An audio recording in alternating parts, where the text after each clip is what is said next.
साथियों नमस्कार।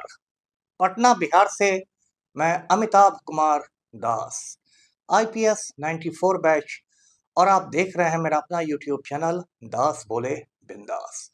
क्योंकि जब बुजदिलों ने मुंह में दही जमा लिया हो तो दास का बिंदास बोलना जरूरी हो जाता है।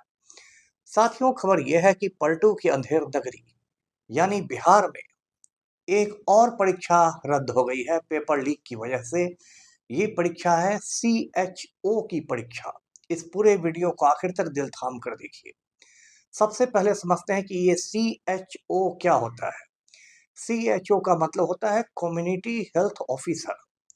हिंदी में से कहेंगे सामुदायिक स्वास्थ्य अधिकारी। ये इस देश में एक राष्ट्रीय हेल्थ मिशन है, उसके तहत इन लोग की तैनाती की जाती है। और ये जो CHO होते हैं ये पूरी तरह डॉक्टर नहीं होते हैं, लेकिन इनके लिए नर्सिंग की ट्रेनिंग जरूरी रहती है, BSc नर्सिंग जरूरी रहती है, या फिर ये आयुष प्रैक्टिशनर भी हो सकते हैं। अब आप कहेंगे कि ये आयुष क्या होता है।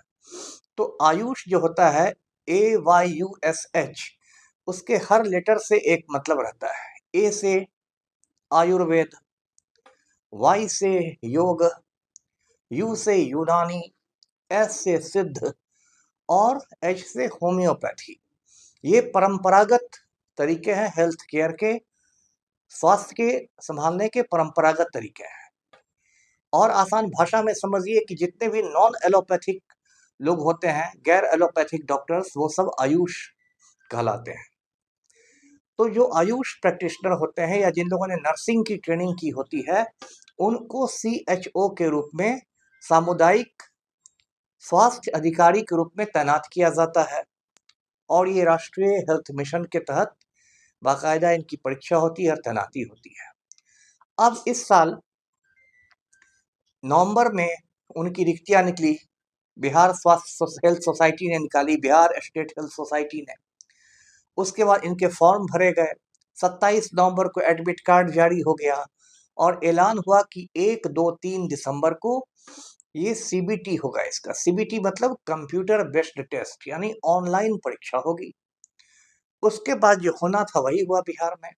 जब 1 तारीख को वो परीक्षा हो रही थी कई केंद्रों पर, तो पता चला पटना पुलिस को और EOU को, यानी आर्थिक अपराध इकाई को, कि इसमें तो बहुत बड़ी धांधली सेटिंग चल रही है। तो जगह जगह केंद्रों पर छापे मारे गए। केंद्रों पर जब छापे मारे गए तो कुछ केंद्रों में तो ऐसी सेटिंग देखने को मिली कि 2-3 केंद्र को तो बिल्कुल समझिए सील कर दिया गया। उसके बाद कई ऐसे लड़कों को पकड़ा गया जो दूसरे की जगह परीक्षा दे रहे थे, मतलब मुन्ना भाई बन के दे रहे थे परीक्षा। और उसके बाद इतना रायता फैला, इतना हंगामा मचा कि वो परीक्षा तो रद्द हुई ही, कहा गया अब 2 और 3 की परीक्षा भी स्थगित हो गई। या सब अब अनिश्चित काल के लिए मामला टल गया। अब इसमें देखिए जो परीक्षा होती है CHO की, उसमें मुख्यतः 5 विषयों की लिखित परीक्षा होती है। पहला विषय जो रहता है वो चाइल्ड हेल्थ रहता है, यानी कि बच्चों के स्वास्थ्य से संबंधित रहता है।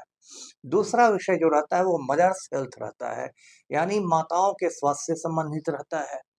तीसरा जो विषय रहता है वो एडोलेसेंट हेल्थ रहता है, यानी कि जो किशोर या किशोरियां होती हैं उनके स्वास्थ्य से संबंधित रहता है। चौथा जो विषय होता है वो होता है फैमिली प्लानिंग, यानी परिवार नियोजन से संबंधित रहता है। और पांचवा जो विषय रहता है वो कम्युनिकेबल और नॉन कम्युनिकेबल बीमारियों से संबंधित रहता है, मतलब छूत की बीमारियां और जो छूत की बीमारियां नहीं है उनसे संबंधित रहता है।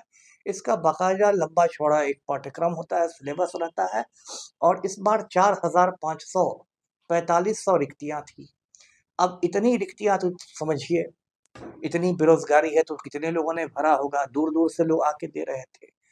तो ये सारी की सारी सेटिंग हुई, 37 लोगों की गिरफ्तारियां हुई है।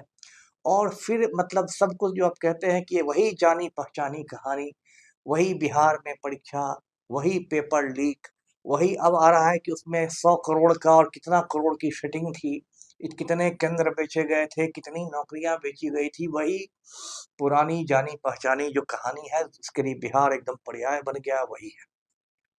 अब ये क्यों नहीं रुक रहा है, ये क्यों इस तरह की स्थिति है। अभी भी मैं ये वीडियो बना रहा हूँ और कुछ देर पहले पटना के बेली रोड पर BPSC के सामने पुलिस ने जमकर लाठीचार्ज किया है, लड़के लड़कियों की कुटाई कर दी है लाठियों से, क्योंकि वो नॉर्मलाइजेशन का विरोध करने आए थे। नॉर्मलाइजेशन पर कल मैंने वीडियो बनाया था कि वो क्या बकवास चीज है, उनको आप पीट रहे हैं।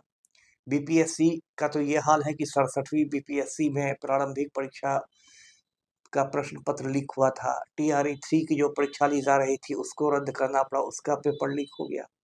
उसके पहले 1-2 रोज पहले तक एक सिपाही अभ्यर्थियों का प्रदर्शन हो रहा था गर्दनी बाग पटना में।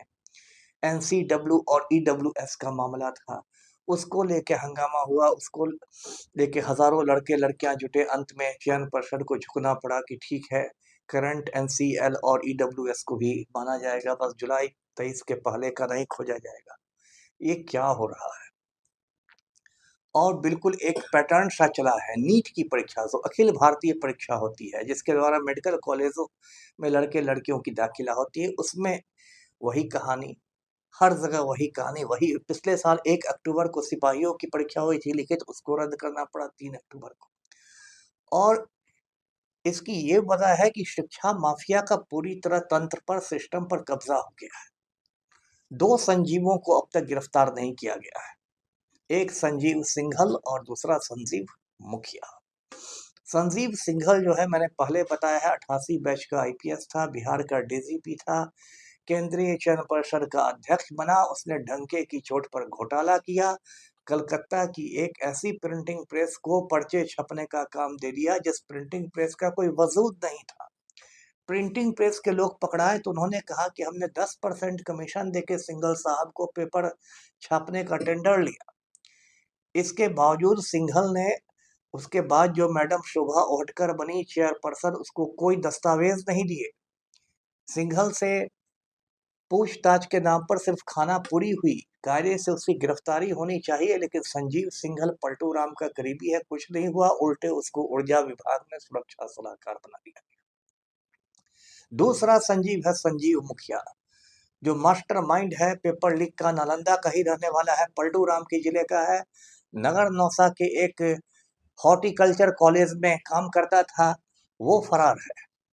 उसके बारे में मैं पहले मैंने वीडियो बनाया था कि मुख्यमंत्री आवास में छिपा हुआ था। अब लोग कहते हैं कि उसको नेपाल भगा दिया गया है। उसकी पत्नी के साथ पलटू राम का वीडियो वायरल हो रहा है। संजीव मुखिया की गिरफ्तारी नहीं हो रही है। उसका बेटा डॉक्टर शिव जेल के अंदर से ये सारा गिरोह चला रहा है। तो ये स्थिति बिहार में हो गई है। और शिक्षा माफिया किस तरह है, मैं यदि ये कहानी पूरी सुनाने लगूं तो ये वीडियो 2 घंटे का बनेगा। तब भी बार बार मुझे याद आता है, यही 5-6 साल पहले बिहार में इंटर की परीक्षा हुई थी।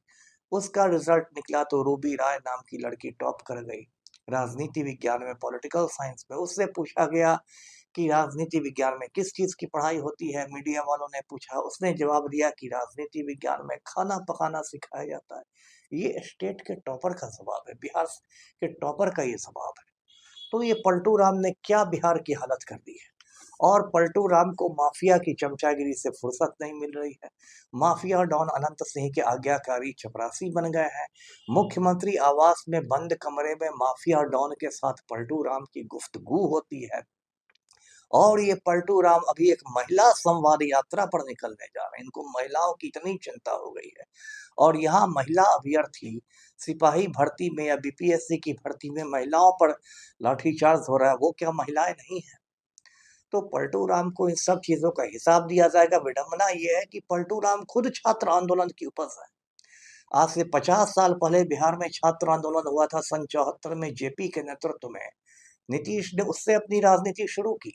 और आज इसका अहंकार देखिए कि कुछ मानने के लिए तैयार नहीं है, इतनी संवेदनहीन सरकार बन गई है। लाठियों से बच्चों की कुटाई हो रही है और माफिया के सामने पलटू चपरासी बना हुआ है। तो पलटू राम, मैंने पहले भी आपको चेतावनी दी, फिर चेतावनी देता हूं कि बिहार को उत्तर कोरिया मत समझिए। आप किम जोंग उन नहीं है। 11 महीने बाद चुनाव होने वाले हैं। ये जो बेरोजगार हैं, बेरोजगार के साथ साथ मतदाता भी हैं। और सारे बेरोजगार एक हो गए तो मुख्यमंत्री को बेरोजगार बना देंगे। मेरी इस चेतावनी को याद रखिएगा। आज का वीडियो यहीं तक। इसको लाइक करें, शेयर करें, चैनल को सब्सक्राइब कीजिए। धन्यवाद। जय हिंद।